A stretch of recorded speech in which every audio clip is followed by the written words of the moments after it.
During the medieval period, Lancashire's religious establishments such as Furness and Whalley Abbey, and more to the point for this particular episode because we've got some footage of them, Cockersands and Sawley Abbey, grew bloated and wealthy. The aristocracy was so pious back then that they donated acres and acres of arable land to the said abbeys, in the hopes that such actions would earn them dividends in the afterlife. Except that's not true. That's what the Victorian history books wanted us to believe. Because the only people who ever actually bought Victorian history books were self-adulating aristocrats, so they were slightly biased.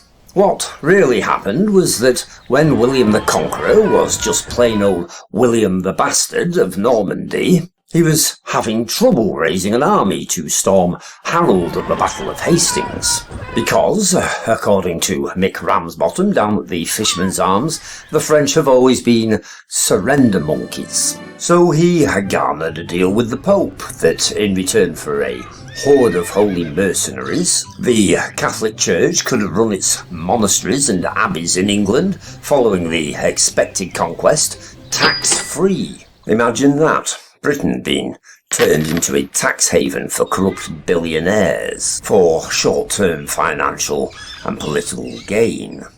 You'd never get that sort of thing happening in Britain nowadays. Anyhow, after Britain, and therefore by default Lancashire, had been conquered, it turned out that it was cheaper for the aristocrats to donate their land to the abbeys and then rent it back again than it was to pay the tax on it to the crown. So the abbeys got richer and richer, and the brave and loyal aristocrats who'd fought alongside Old Bill got all smug about it. And eventually William the Conqueror died. And because they'd admired him so much, they left his corpse on the floor for several weeks, politely stepping over it if they needed to get past, where it expanded in the heat to such an extent that when they tried to stuff it in its coffin, it exploded.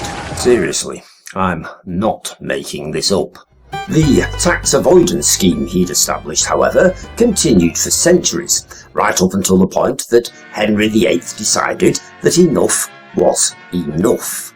He was the boss after all, and that wealth was by rights his to waste on his own hedonistic pursuits. So he used the divisive issue of divorce to separate from Rome, and set about dismantling the monasteries and reclaiming their lands and wealth, thus screwing over the Pope and his aristocratic mates who'd pulled a fast one on him several centuries earlier. It all comes back to money in the end. It never had bugger all to do with piety, really. Apologies for the long explanation, but the record really needed to be set straight before we went any further. There's not much left of Cockersands Abbey these days. After the dissolution, it was demolished. Parts of it ended up in St Helens in Churchtown.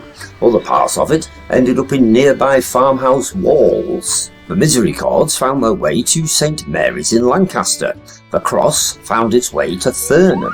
The rest, along with numerous burials, eventually fell off the edge of the cliffs. Just the chapter house remains now, and to be honest, it could seriously do with a visit from Nick Knowles. It was a leper hospital back in the 12th century. The half-demolished infirmary chimney is the only other bit of the structure that remains, before being handed over to the White Canons of Croxton. Spool forward a few more centuries and this ensemble of windswept buildings had developed into a full-blown abbey, with a sideline in helping local peasants, who were given as much torf as they wanted, torf being dried blocks of peat, a milk cow, 8 white loaves, 8 grey loaves, 6 bottles of beer, which doesn't seem that much to us, victuals and meat from the kitchen daily, and flesh and fish at noon and night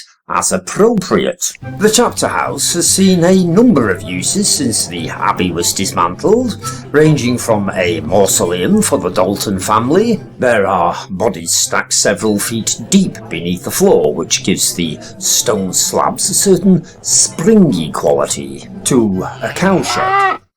Since the 1930s, visitors have chiselled their initials into the stonework inside. Parts of the masonry nowadays looks like fretwork. The faces of the original monks are still carved into some of the surrounds, although they haven't fared very well either. Nowadays it's difficult to tell them apart from some publicity shots for a Rolling Stones concert. Down the south end of Lancashire, Sawley Abbey also dates from the 12th century. 1149 if you want to be pedantic about it. It was run by Cistercian monks, one of whom, William de Remington, became the Chancellor of Oxford University in 1372. The last two abbots of Sawley were both executed. Thomas Bolton for resisting the dissolution, and William Trafford, the last abbot of all, who was executed in Lancaster on the 10th of March 1537 for his alleged involvement in the Pilgrimage of Grace, which we haven't got time to cover in this episode, so you'll just have to look it up for yourself. More importantly, in March 2009, Sawley Abbey featured briefly in the television series The Tudors. I was going to go into what daily life was actually like in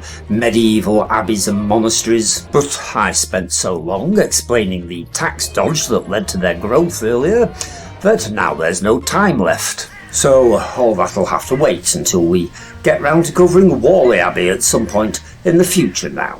In the meantime, click like, subscribe, share this film, tell your friends to avoid us, we don't care, just so long as you meet us back here again next week for another Lancashire Footnotes.